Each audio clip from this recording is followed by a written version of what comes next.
Hello, magandang hapon mga ka-chicken. Ito pala yung mga manok ko, mga native. Ayan. Kahit siya na kayo sa video ko Ayan na siya. Ayan, malaki na sila. Anim pa lang sila mga katrops. Anim. Ito yung pinapakain ko. Yung Thunderbird. Ayan. Tapos yung vitamins yan na nilagay ko lang sa Royal. Ayan mga katrops. Magpapakain pa ako dito mga katrops sa mga ibang native ko siguro hanggang dito lang muna yung video ko. Skip mo na rin iba yan, mga native yan.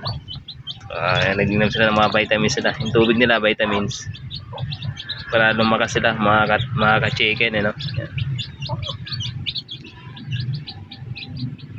Marunong sila uminom na doon sa tubigan